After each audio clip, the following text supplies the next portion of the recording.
এক কাপ মুগ ডাল আর ঘরে থাকা ডিম দিয়ে আপনি তৈরি করে নিতে পারেন এরকম মজাদার ডিম দিয়ে মুগ ডালের রেসিপি। আজকে আমিও বাসায় ট্রাই করেছিলাম, ভাবলাম আপনাদের সাথে শেয়ার করি। হ্যালো এভরিওয়ান, আসসালামু আলাইকুম, welcome back to my new another video. I am ইমা ফ্রম ইমাস ডেইলি লাইফস্টাইল। চলুন ভিডিওটি শুরু করা যাক। শুরুতে আমি এক কাপ মুগ ডাল নিয়ে খুব ভালো মতো শুকনো কড়াইতে টেলে নিব। ভাজার সময় এখানে আমি একটা তেজপাতা ব্যবহার করেছিলাম, তাহলে খুব সুন্দর একটা অ্যারোমা আসে।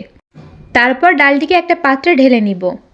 তেজপাতাটিকে উঠিয়ে খুব ভালো মতো আমি এখানে ঠান্ডা পানিতে ডালগুলোকে ধুয়ে নিব। এখানে খুব বেশি ধোয়ার প্রয়োজন নেই, তাহলে ডালের যে সেন্টটা এটা কিন্তু বেরিয়ে যাবে। আমি এখানে আলতো হাতে 2 বার ধুয়ে নিয়েছিলাম। এই তো আমার ডালটা কিন্তু ধোয়া কমপ্লিট হয়ে গিয়েছে। এবার একটা প্রেসার কুকারে আমি ডালগুলোকে অ্যাড করব। আপনারা চাইলে প্রেসার কুকারে না দিয়ে শুধু কড়াইতে ডালগুলো সিদ্ধ করে নিতে পারেন। তারপর এর মধ্যে বেশ বড় সাইজের 2টা পেঁয়াজ, 7-8 কোয়া রসুন এবং কয়েকটা কাঁচামরিচ চেরা অ্যাড করব। তারপর দিয়ে দিব 1 চামচ লবণ এবং দিয়ে দেব পরিমাণ মতো পানি। এবার আর কোনো কাজ নেই, আমি একটু নাড়া দিয়ে সমস্ত উপকরণগুলো একসাথে মিশিয়ে নিচ্ছিলাম। এবার ঢাকনা দিয়ে 4-5টা মতো সিটি বের করে নিব। এবার একটা কড়াই খুব ভালো মতো গরম করে আমি এখানে দিয়ে দিয়েছিলাম একটু তেল। তারপর 1/2 চামচ লবণ এবং 1/2 চামচ হলুদ দিয়ে আমি এখানে 4টা ডিম খুব ভালো মতো ভেজে নিব। ডিমগুলো আপনাদের মন মতো আপনারা ভেজে নিতে পারেন। চাইলে কড়া করে ভেজে নিতে পারেন, অল্প করে ভেজে নিতে পারেন। আমি একটু অল্প করেই ভেজে নিয়েছিলাম, কড়ার ডিমটা খেতে আমি খুব বেশি পছন্দ করি না।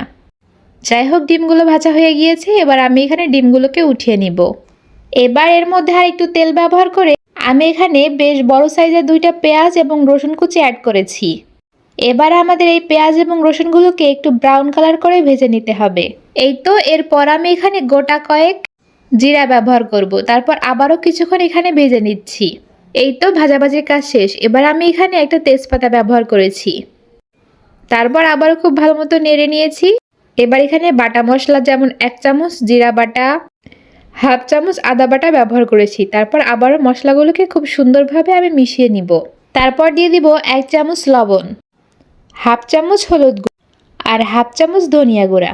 তারপর সামান্য একটু পানি দিয়ে আমি মশলাগুলোকে খুব সুন্দরভাবে এখানে কষিয়ে নিব। আর মশলা থেকে এরকম তেল বের হবে, তখন বুঝতে হবে মশলাগুলো কিন্তু কষানো হয়ে গিয়েছে।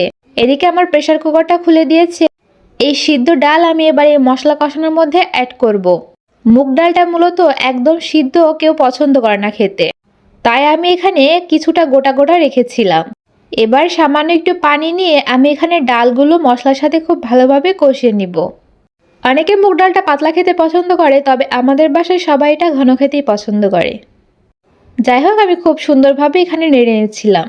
এবার আমি এই ডালের মধ্যে আগে থেকে ভেজে রাখা ডিমগুলো অ্যাড করব। যখন দেখব ডালের মধ্যে অলরেডি বলক চলে এসেছে। এই তো, ডিমগুলো দেওয়া হয়ে গিয়েছে। এবার আমি ডিমগুলোকে খুব ভালো মতো মিশিয়ে নিব। এরপর আর কোনো কাজ নেই, আমি কিছুক্ষণের জন্য ঢাকনা দিয়ে রাখবো। তারপর শেষে আমি একটা বাগার দিয়েছিলাম। কিছুটা পেঁয়াজ কুচি এবং কিছুটা রসুন কুচি একটু লালচে করে ভেজে নিয়ে আমি এখানে অ্যাড করেছি। আপনারা চাইলে এর মধ্যে গোটা কয়েক জিরাও ব্যবহার করতে পারেন। আমি আগে জিরা ব্যবহার করেছিলাম, তাই এর মধ্যে আর কোনো জিরা ব্যবহার করিনি। যাই হোক, আমার রান্না কিন্তু অলমোস্ট হয়ে এসেছে। আজকে এই পর্যন্তই। আমার ভিডিওগুলো আপনাদের কেমন লাগছে অবশ্যই কিন্তু কমেন্ট করে জানাতে ভুলবেন না। আর বলে রাখি, আমার পেজে যদি আপনি নতুন হয়ে থাকেন অবশ্যই ফলো করে পাশে থাকবেন। আর অবশ্যই like, comment and share. Thanks for watching.